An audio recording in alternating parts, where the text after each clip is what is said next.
donc, nous allons continuer dans l'évangile de Matthieu. Évangile veut dire la bonne nouvelle selon Matthieu. C'était un des disciples de Jésus. Et les événements de ce récit, en fait, planifieraient le chemin vers la grande question que Jésus va poser. Donc, il poserait à ses propres disciples. Qui est Jésus? Et comme réponse, nous allons voir donc la foi dans tous ses états ce matin. Et puis, alors on va... Hop là. Ok. Vas-y. Oui, le signe de Jonas, le levain des pharisiens, et puis la foi des disciples. Et donc, comme j'ai dit, puisque c'est les vacances, et on s'est dit on va étudier cela ensemble, donc ce sera un culte participatif. Et donc, ce que nous allons faire... Est-ce que... Ah, c'est pas allumé. Voilà. Ok, donc on aura quelques groupes. Je ne sais pas pour les enfants parce que il n'y a que Gaël et Yolande. Mais Elise, est-ce que tu... Parce que donc, mon assistante, elle est bien plus organisée que moi, donc elle peut mieux expliquer. Et puis peut-être il faut qu'on fasse le tri. Mais de toute façon, on va voir si nous avons assez de personnes pour les 5 groupes. Alors, on va faire plusieurs groupes et chaque groupe aura une façon spécifique d'étudier et d'interpréter le texte. Donc, il y aura un groupe de comédiens à choisir. Donc, vous pouvez réfléchir sur ce que vous voulez faire. Il y aura un groupe de comédiens qui va faire un sketch qui reproduit en fait le dialogue entre les pharisiens et les sadducéens et Jésus. Et un deuxième groupe de comédiens. Non, c'est le même groupe. Ouais, Ok, pardon. ouais, Un ils sont groupe de les... comédiens qui fait un premier sketch sur le dialogue entre les pharisiens, etc. Et un deuxième sketch sur le dialogue entre Jésus et ses disciples. C'est facile, tout est écrit dans le texte. Donc globalement, vous avez juste à lire et ou interpréter et jouer et être de merveilleux acteurs. Ça, c'est un groupe. Le deuxième groupe, ce sera un groupe de journalistes. Et en fait, l'idée, c'est de réécrire le texte sous style journalistique, en recensant comme si vous étiez reporter, voilà les faits, voilà ce qui s'est passé, etc., etc.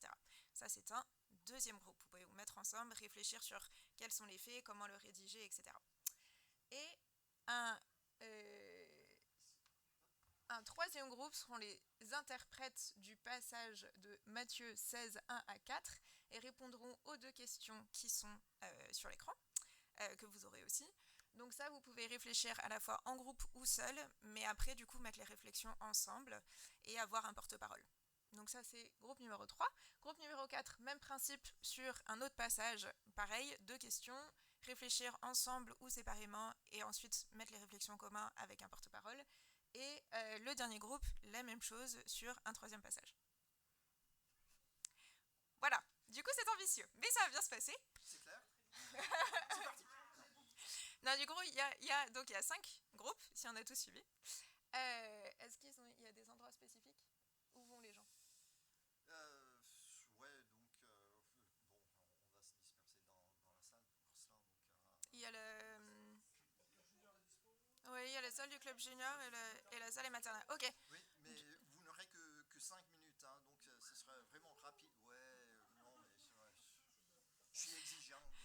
Donc, on avait chanté Dieu, il est exigeant dans ce... Ouais, mais... Du coup, on va dire donc le groupe des comédiens vont aller dans la salle du club junior et Oui. commencer à répéter. Le club junior, ouais, ça. Le groupe, Oui, parce qu'on a un, deux, trois, donc c'est bon pour les interprètes. voilà, interprète. Donc interprète 1 vont être ici, interprète 2 au milieu, interprète 3 ici, et les journalistes vont aller à la salle des maternelles. Voilà. Ok. Et donc, pour les interprètes, est-ce qu'il y en a qui font les cours d'herméneutique avec Julien, des personnes ici? Ok. Donc, Rémi, il n'y a personne d'autre? Ok, donc vous trois, vous allez vous mettre dans les trois groupes d'interprètes.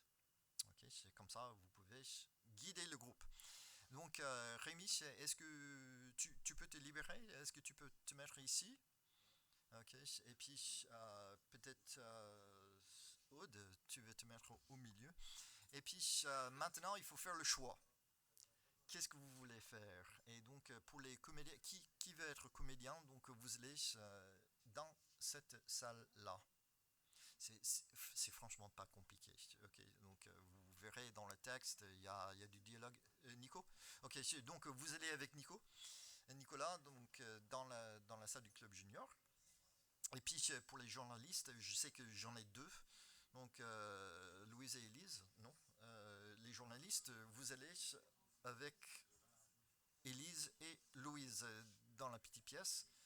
Travaillez rapidement, donc ce sera pas parfait, ça on sait. Et puis, j'ai les questions. Ça.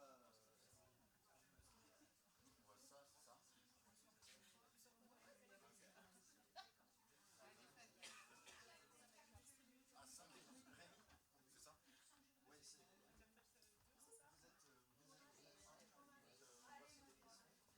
Oui, pour le groupe 2.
Jésus et ses disciples. Mais est-ce que tu es vraiment le Messie, ou plutôt un imposteur? Mais parce que si vraiment c'est Dieu qui t'envoie, tu devrais être capable de faire un miracle. Un signe venant du ciel? Oui. Vas-y. Si Dieu t'envoie vraiment, fais un miracle. On peut même filmer. Envoyer ça sur TikTok. Génération hypocrite. Vous demandez un signe. Le soir, vous dites, il fera beau, car le ciel est rouge. Il y aura de l'orage aujourd'hui, car le ciel est d'un rouge sombre. C'est ce que vous dites le matin.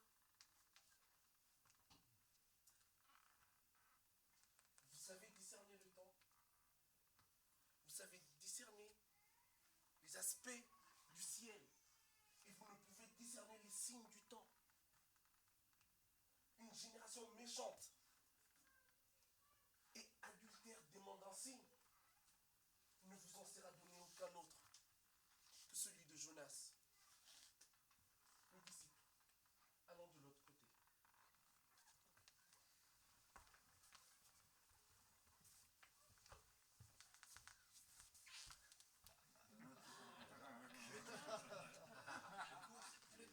Gardez-vous du levain des pharisiens et des sadducéens.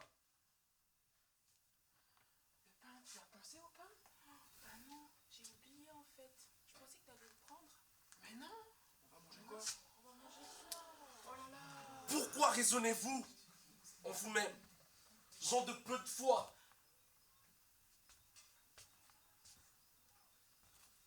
N'avez-vous pas appris ce qui s'est passé avec les pains? Êtes-vous encore sans intelligence? Ne vous rappelez-vous pas des 5 pains et des 4000 hommes qui ont été nourris? Combien des paniers étaient restés? 7. Et les 7 autres paniers, pour les 7 pains et les 5000 hommes, combien des paniers étaient-ils restés? Ah oui, la boulangerie était fermée. 12. Ne comprenez-vous pas que je ne parle pas de ce pain? Gardez-vous du levain des pharisiens et des sadducéens. Ça ne parlait pas du pain. Le vin des pharisiens et des sadducéens.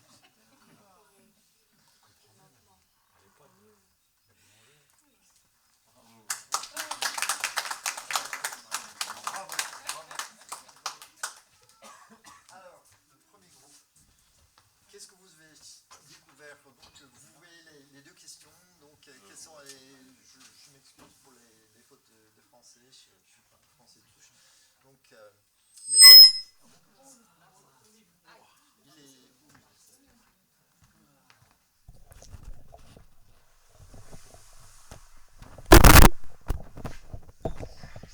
Voilà, donc. Parole à Mimi. S'il te plaît.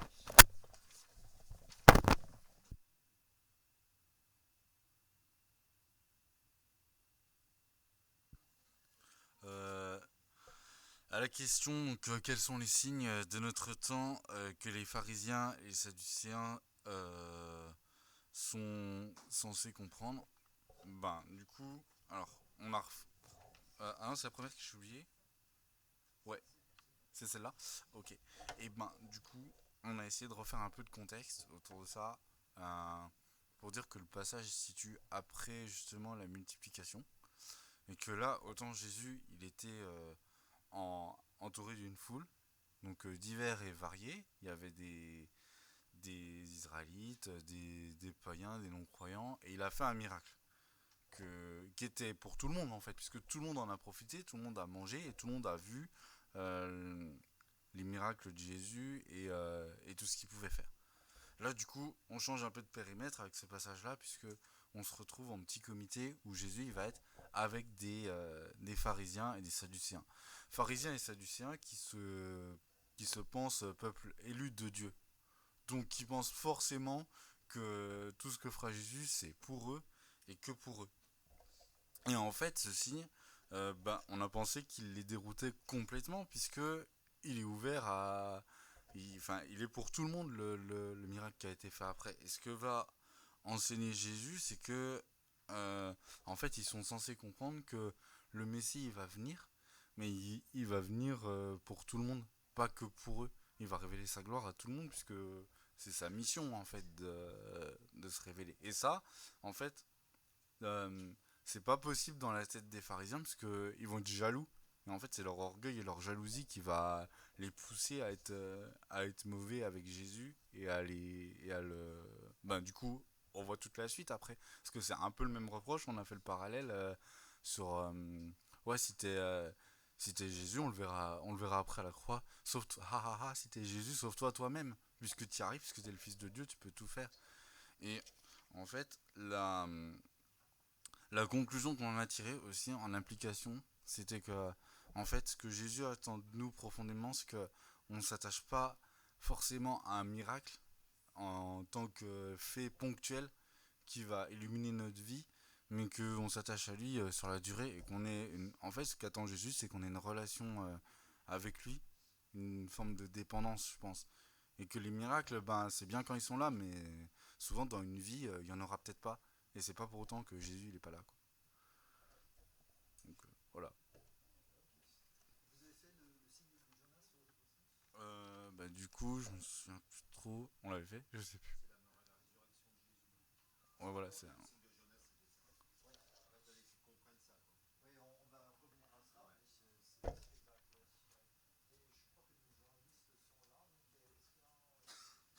Et je crois que nos journalistes sont là, donc est-ce qu'il y a quelqu'un qui veut partager?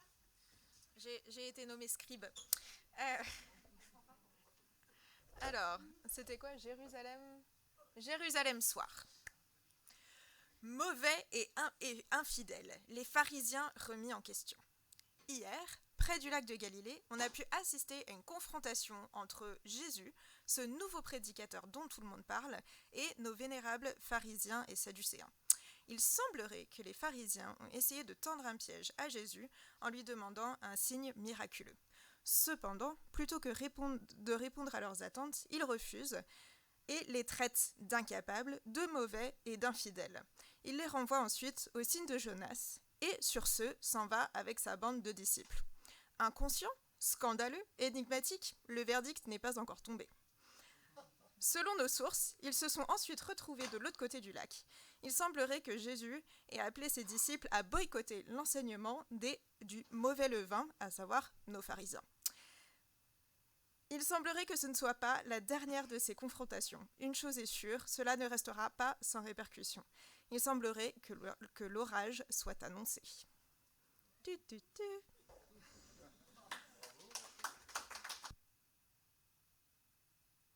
Excellent, merci beaucoup.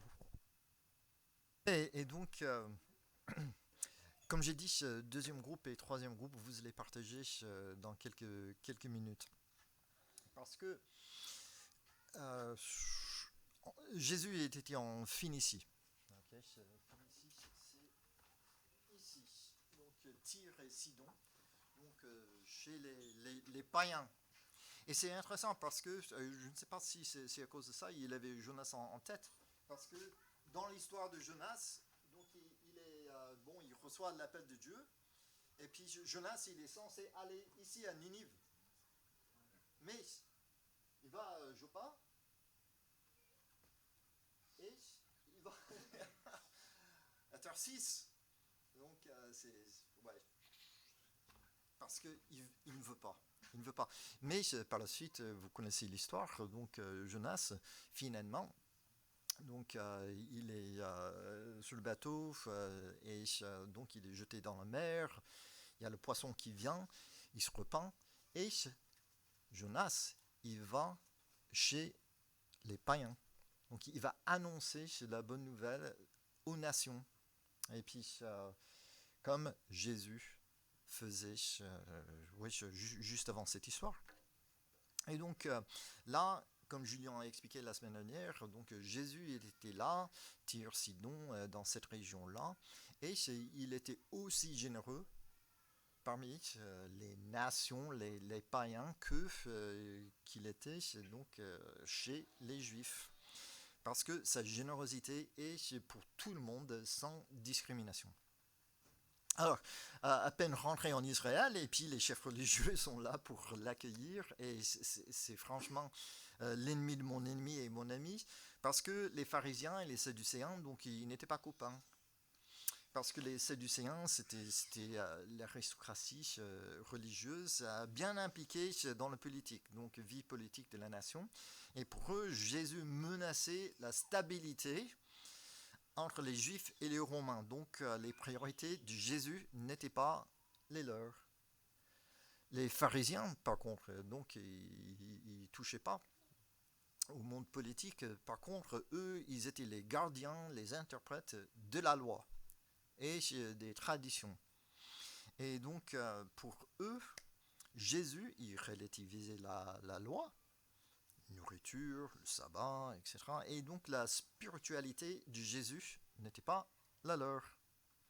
Donc, ensemble, les pharisiens, les sadducéens, ils se sont dit, ce Jésus, il est dangereux. Il faut mettre de côté nos différences afin de nous débarrasser de celui-là. C'est plus ou moins la mise en scène. Et puis, nous arrivons ici, pour notre texte, donc ça vous avez lu, des pharisiens, des sadducéens abordèrent Jésus pour lui tendre un piège. Ils lui demandèrent de leur montrer un signe miraculeux venant du ciel. Alors, on vient de voir, il avait fait plein de guérisons. Il avait nourri la foule de 4000 personnes, et puis eux, ils demandent un signe. Il leur répond. Et puis, donc ça, vous avez entendu l'histoire, parce que en fait, les chefs religieux, ils étaient très attachés aux signes célestes. Ils regardaient les astres, et donc ils cherchaient un signe du ciel. C'est pour cela, Jésus, il commence à parler de la météo. Et puis, vous êtes incapable de reconnaître les signes de notre temps. Ces gens de notre temps qui sont mauvais et infidèles à Dieu réclament un signe miraculeux. Un signe, il ne leur en sera pas accordé d'autre que celui de Jonas. Là-dessus, il est quittant et parti de là. Donc, à quoi sert un signe ? C'est un signe, merveille, miracle. Et puis, on peut penser à la prédication de Pierre, donc tout au début de l'Église, c'est la Pentecôte. Et puis, il dit « Hommes Israélites, écoutez ces paroles.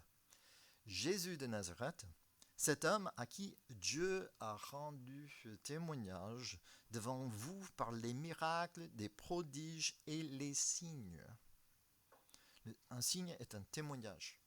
C'est un témoignage de Dieu. Celui-là, il parle pour moi. C'est mon porte-parole.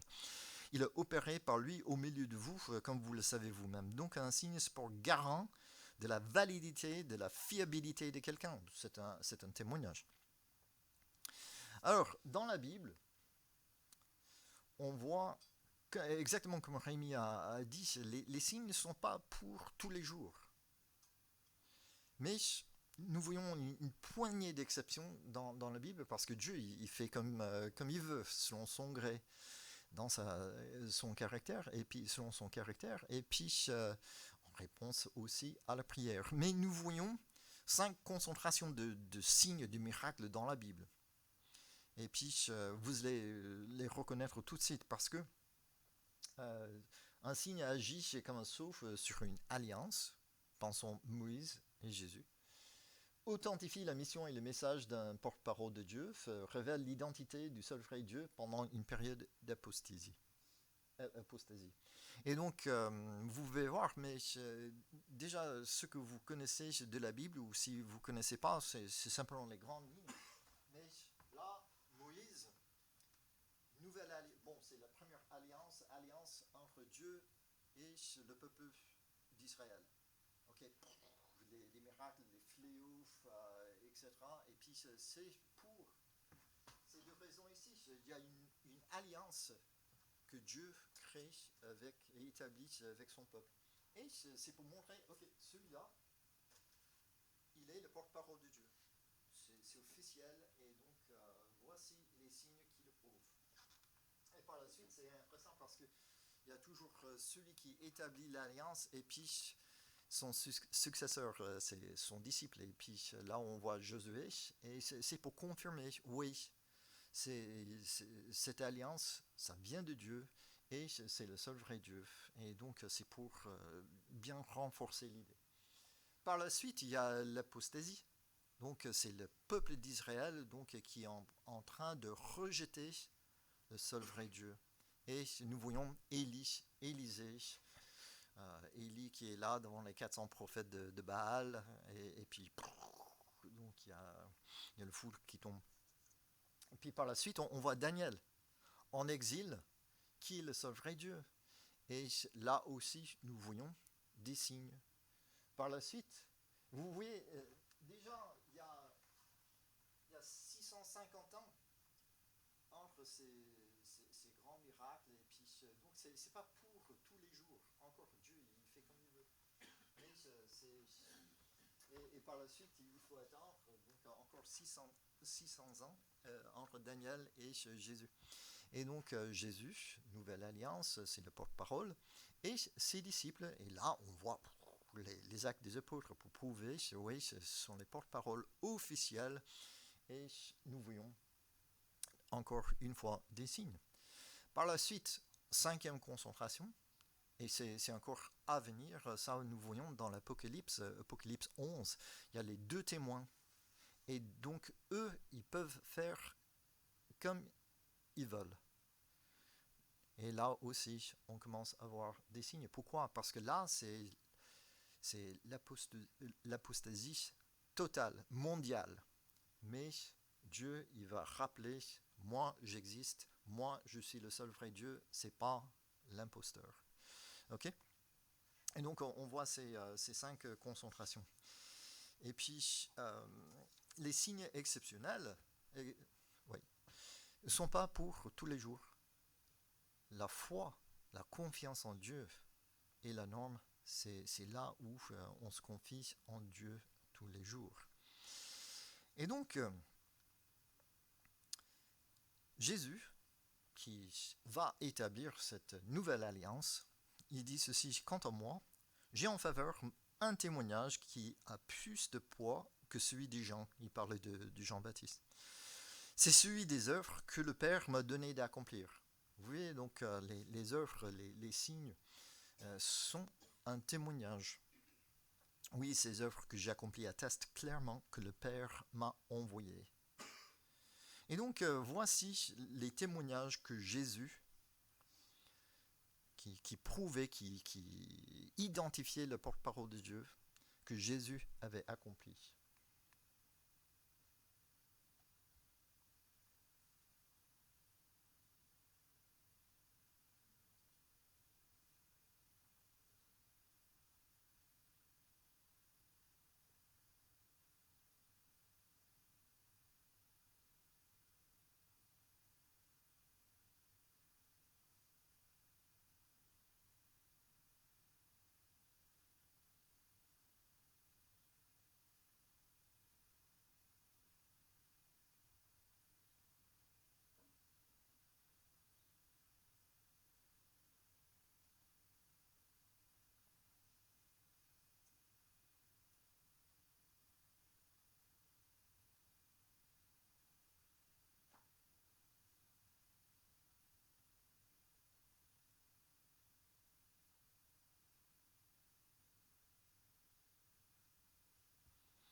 Et puis, les pharisiens, les sadducéens, ils viennent et ils demandent un signe. C'est quand même impressionnant ce qu'il a fait. Et donc, Jésus, il connaissait leur mobile. Tendre un piège ou le mettre à l'épreuve, c'est le même verbe utilisé dans Matthieu 4, donc pour décrire Satan a tenté Jésus. Donc c'est une ruse. Et donc, parce que les chefs religieux avaient déjà rejeté Jésus. Ça, nous avons vu Matthieu 12. Les pharisiens, ayant appris ce qu'on disait de lui, déclarèrent: si cet homme chasse les démons, c'est par le pouvoir de Beelzébul, le chef des démons. Donc, ils avaient déjà fait le choix. Donc ce n'était pas une question honnête. Et Jésus, il le savait bien. Donc, face aux signes que Jésus avait faits, déjà opérés, sans parler des prophéties réalisées lors de sa naissance, son enseignement éthique, nous avons vu, donc Matthieu 5, 6, 7, le sermon sur la montagne. La question ne montrait pas que donc, de l'incrédulité, mais de l'opposition. Et cette demande, donc, donne-nous un vrai miracle incontestable, c'est exactement ce qu'il nous avait montré dans le sketch. Il diffusait la fake news par rapport à Jésus, car la question insinuait que ces miracles ont été d'origine douteuse. Donne-nous un vrai miracle. Et donc, la réponse de Jésus face à cette incrédulité, cette opposition, un signe, ton ironique, un signe, franchement. Il ne sera pas accordé autre que celui de Jonas, comme notre groupe a bien expliqué. Luc 11 dit, car de même que Jonas a été un signe, un prophète peut être un signe, lui-même, il devient un signe. Et puis Jonas a été un signe pour les habitants de Ninive, encore une fois, les nations, les païens. De même, les gens qui ne croyaient pas, en fait. De même aussi le Fils de l'homme sera un signe pour les gens de notre temps. Et ça, il a dit donc, aux chefs religieux qui ne croyaient pas en lui. Frédéric Godet dit, comme Jonas, arraché à la mort, prêcha la repentance aux Ninivites, ainsi ce sera comme ressuscité que le Fils de l'homme annoncera le salut au monde entier, exactement comme ils ont expliqué. Ouais. Et donc, comme Jonas il est revenu à la mort, le signe unique, définitif de l'authenticité de Jésus serait sa résurrection d'entre les morts. Bien que, oui, on vient de voir donc les guérisons, les miracles, donc il est maître de la météo, il avait ressuscité des gens de la mort. Le signe définitif sera sa propre résurrection. Et donc là, Jésus, il avait terminé avec les chefs religieux, et donc il a tourné le dos aux pharisiens, aux sadducéens, et a tourné le visage vers la croix. Déjà, y a-t-il des questions par rapport à tout cela, donc à quoi sert un signe, et puis ou peut-être des commentaires sur cela?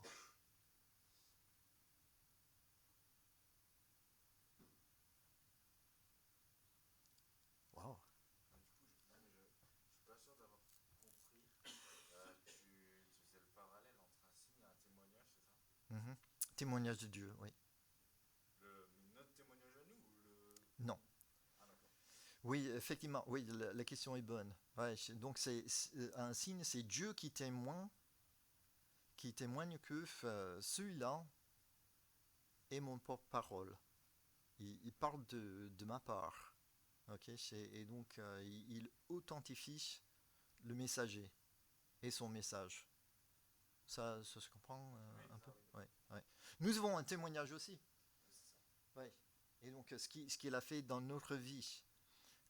Et il y a beaucoup de témoignages en fait dans la Bible, mais ici c'est un témoignage plus ou moins miraculeux qui vient de la part de Dieu, ouais, pour identifier. Oui, Fabienne.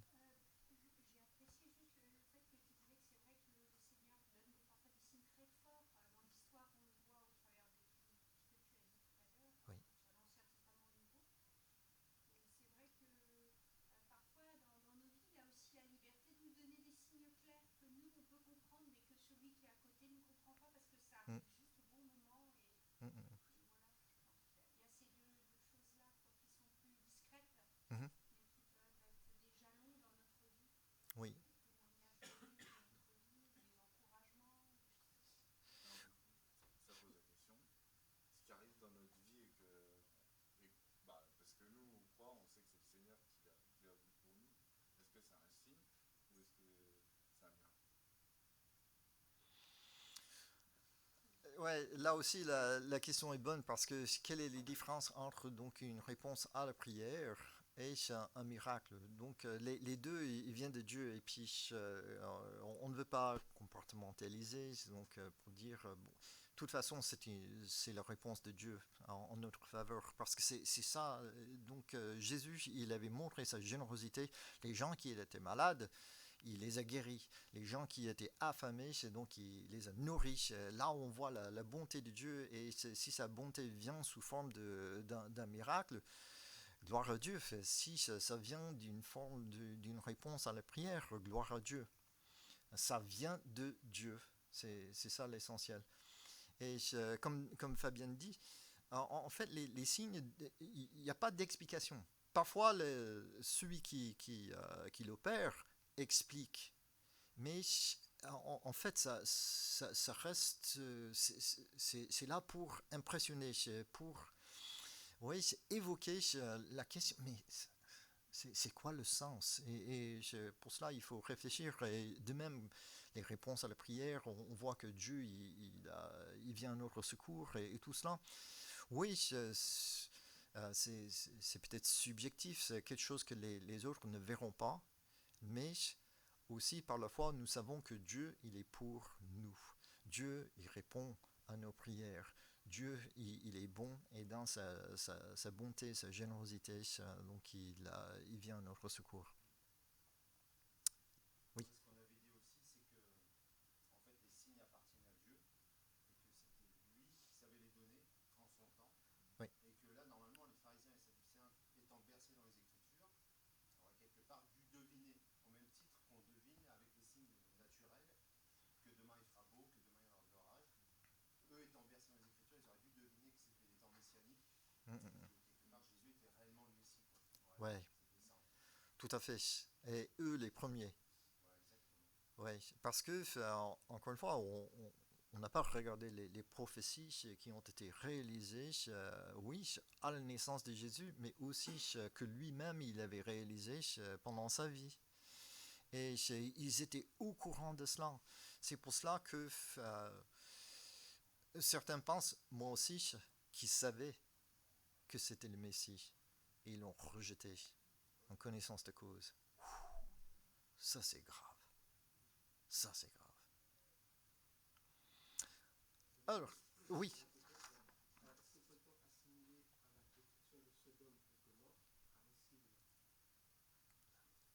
Oui. C'est aussi un jugement, mais oui, c'est un miracle. Donc, oui, on voit, parce qu'un signe n'est pas forcément miraculeux non plus. Ok, mais on voit la phrase signe miraculeux. Et il y en a qui le sont. Et là, encore une fois, si c'était le foudre ou exactement quoi, donc qui est tombé du ciel, juste comme pour Élie, oui, c'est un signe du jugement. Donc le comportement sans repentance, oui. Oui. Oui. Quelle est la part de la souffrance dans cette situation? Je prends en parallèle, ici on a parlé par exemple des Sadducéens, des pharisiens qui étaient tout à fait au courant à ce qui baignait dans les Écritures. Je prends l'exemple, peut-être qu'on n'a pas cité, de Jean-Baptiste, c'est lui qui avait annoncé même ce qui s'était passé, et qui, une fois en prison, se repose la question, il envoie même ses disciples pour aller demander si c'est lui ou il doit attendre encore un autre. Mm. Donc moi, ma question c'est quelle est la part de la souffrance dans cette situation? Est-ce que ça peut vraiment influencer jusqu'à ce point à essayer de fermer ses yeux à lui qui avait dit celui-ci est envoyé Mhm. dans cette contexte? Oui, déjà on va revenir à cela quand nous arrivons donc dans le bateau avec les disciples.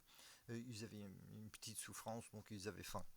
Mais il y a des grandes souffrances aussi, et Jean-Baptiste, ce n'était pas parce qu'il était pécheur, ce n'était pas un jugement, donc c'est simplement la méchanceté des hommes. Mais lui aussi, en prison, je pense, bon, c'était un homme, et je pense que lui aussi, il avait des doutes. Et donc, il demande Jésus. Et c'est intéressant, la réponse de Jésus, encore une fois, des guérisons. Et donc, par la suite, Jésus explique pour renforcer, pour fortifier la foi même de Jean-Baptiste. Ouais. Mais oui, donc on n'est pas...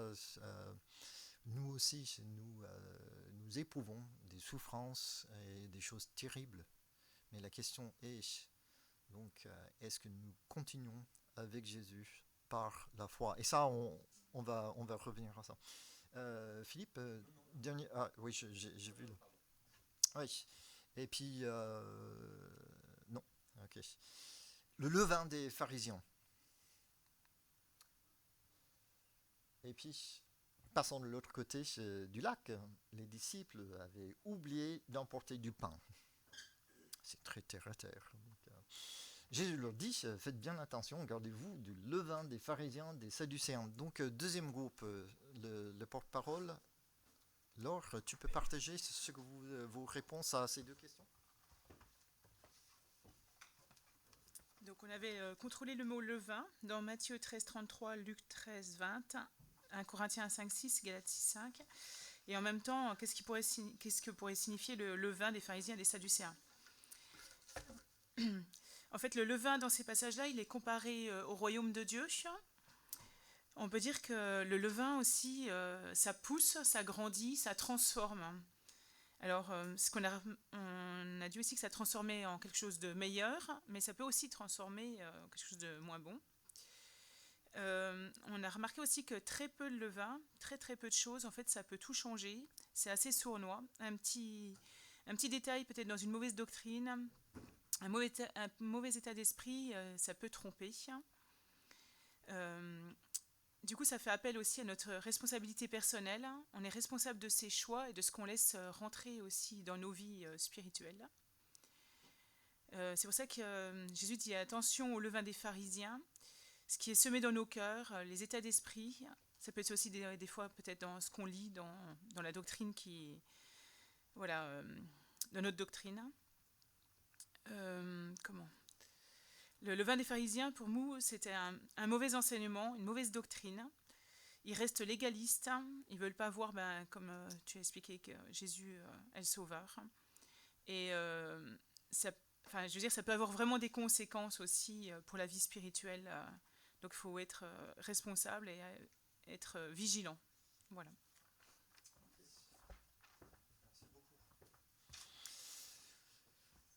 Oui, effectivement, le levain, Jésus avait donné l'exemple du royaume du ciel, donc parfois c'est une très bonne chose. Et puis,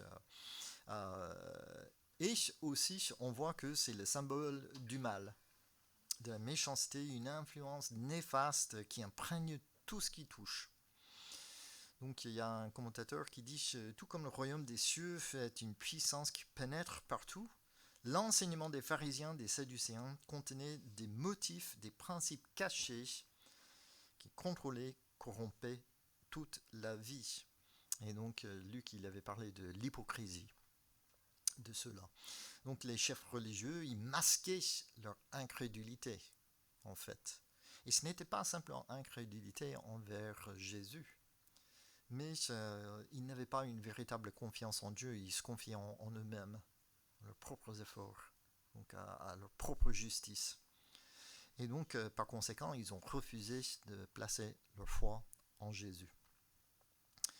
Et donc, ce levain de l'incrédulité, ce manque de foi en Dieu imprégné chez tout leur enseignement. Alors, les disciples n'étaient pas comme eux, parce que Jésus dit, ils se confient en Jésus. Mais Jésus dit, votre foi est bien petite. Et pour cela, donc, troisième groupe, votre rapporteur, donc, qui est-ce qui va partager les réponses à les deux questions par rapport à la foi des disciples? Françoise. Nous, il n'y a pas grand-chose, donc je ne sais même pas si ça vaut la peine que Oui. j'aille là-bas. Nous, tout ce qu'on a fait, on a essayé de déjà comprendre le texte, parce que c'est vrai qu'on a... C'est l'essentiel. Voilà. Et bon, on s'est rendu compte que le levain des pharisiens équivalait aux mauvaises paroles, à la mauvaise doctrine. Et voilà, donc Jésus met en garde contre ce levain qui est contraire à ses paroles. Et la foi des pharisiens,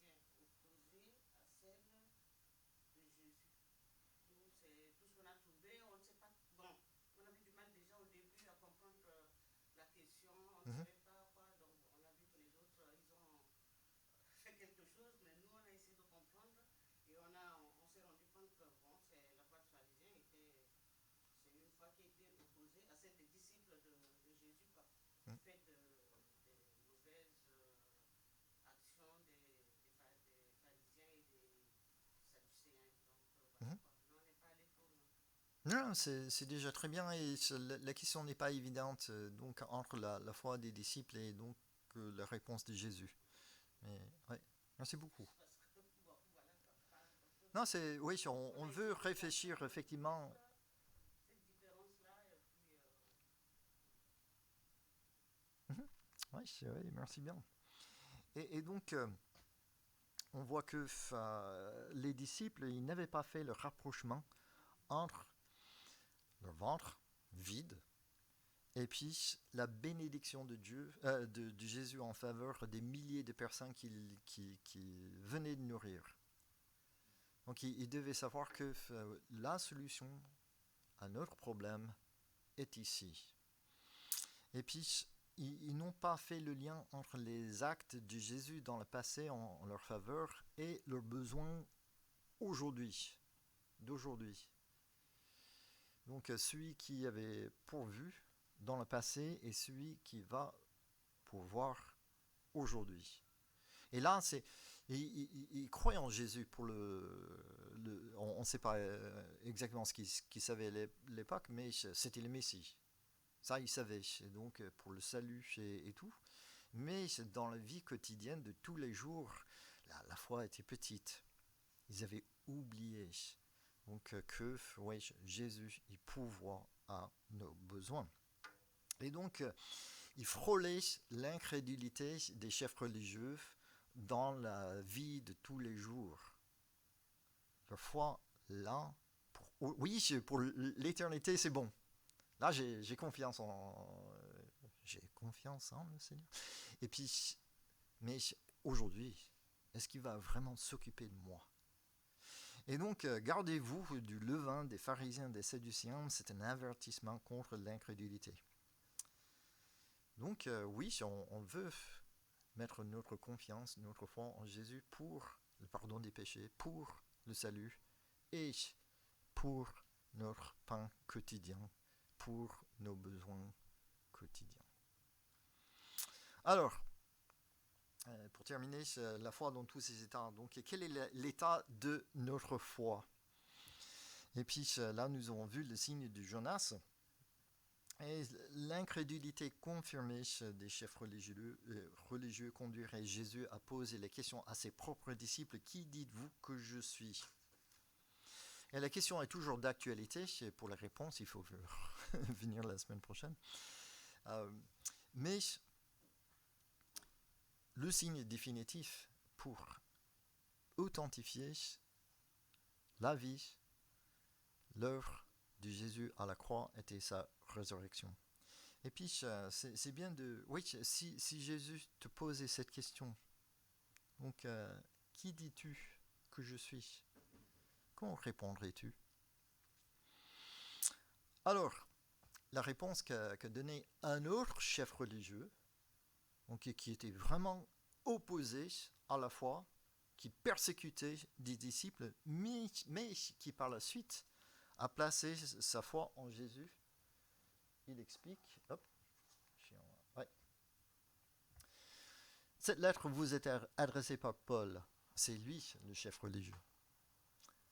Il était pharisien, serviteur de Jésus-Christ qui a été appelé à être apôtre et choisi pour proclamer l'évangile, la bonne nouvelle de Dieu, la bonne nouvelle que Dieu avait promise par ses prophètes dans les Saintes Écritures.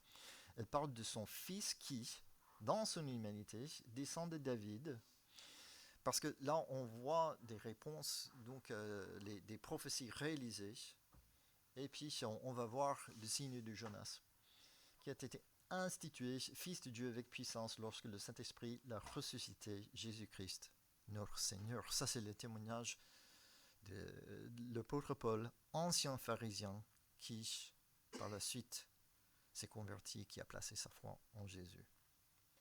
Et donc, la foi de Paul, on parle de la foi dans tous ces états, la foi de Paul était totale, sa confiance totale en Jésus-Christ. Alors, le levain de l'incrédulité. Parce que, par exemple, cette semaine, dans notre groupe de prière, on a un groupe de prière vendredi matin, on se réunit pour Zoom, et j'avais partagé une crainte. C'est une crainte qui me tracassait. Et puis, une personne du groupe m'a répondu, oui, il faut se préparer pour cette éventualité. Donc, c'était pas simplement, j'inventais des trucs. La personne a dit, c'est possible, en fait, ça m'est arrivé. Mais Dieu m'a accompagné et a pourvu autre chose. Oui, on n'est pas exempt, donc parfois il y a des souffrances. Mais dans les souffrances, je suis avec vous tous les jours, a dit Jésus. C'est sa présence qui est l'essentiel. Et puis, dans ma crainte, ma foi de tous les jours était bien petite. Et donc, ce mot très apprécié m'a averti contre le levain des pharisiens, des sadducéens, le levain de l'incrédulité. On veut faire confiance en Dieu, oui, dans la vie quotidienne. Et Timothy Keller, dans un livre, il dit, pour parler familièrement, devenir disciple revient essentiellement à ressembler aux gens que nous fréquentons le plus. Okay, c'est pas une réponse théologique, mais devenir disciple revient essentiellement à ressembler aux gens que nous fréquentons le plus. Et donc, si tu as placé ta confiance en Jésus, c'est déjà bien de venir au culte. Mais franchement, 2 heures par semaine, donc ça fait peu face à ce que de Tocqueville appelle le pouvoir social sans limite. Donc le pouvoir social sans limite, on est assommé d'informations. Tous ces messages dans les chansons, les films, l'actualité, les médias sociaux sont imprégnés du levain de l'incrédulité. Et donc, passons du temps avec d'autres personnes qui croient. Oui, le culte, c'est une chose excellente. Et nous avons des groupes de prière, groupes de maison, groupes de croissance. Donc, on puisse s'entraider dans la foi. Quand j'étais pasteur de l'église, c'était il y a longtemps, dans une galaxie bien lointaine. Mais donc, j'avais constaté que les gens qui étaient en bonne santé spirituelle, effectivement, ils fréquentaient à la fois le culte et un petit groupe. Et donc, cette fréquentation, cette bonne fréquentation fortifie notre foi. Alors, Jésus, il avait dit des choses difficiles à comprendre. Et puis par la suite, nous voulons pouvoir répondre comme Pierre a répondu à sa question. Et donc sa question, à partir de ce moment-là, beaucoup de ses disciples l'abandonnèrent et cessèrent de l'accompagner. Alors Jésus, se tournant vers les 12, leur demanda, « Et vous, ne voulez-vous pas aussi partir ?» Dans les moments difficiles, question de Kemuel, de doute, de souffrance, nous voulons pouvoir dire par la foi, comme l'apôtre Pierre. Mais Simon-Pierre lui répondit, « Seigneur, vers qui irions-nous? Tu as les paroles de la vie éternelle. Nous avons mis toute notre confiance en toi et nous savons que tu es le Saint envoyé de Dieu. » On va prier. Seigneur, merci pour ta parole donc, qui nous raconte ce que toi tu avais dit, ce que toi tu avais fait. Et donc, Seigneur, nous constatons que effectivement, notre foi est parfois, sinon souvent, petite. Fortifie notre foi, nous prions, par ton esprit. Et puis, nous te remercions pour ta bonté, ta générosité, ta faveur.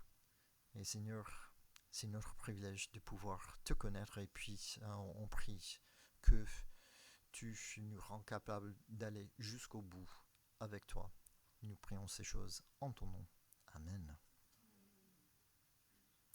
Il est déjà tard, donc on va terminer là. Y a-t-il des annonces juste avant de se quitter?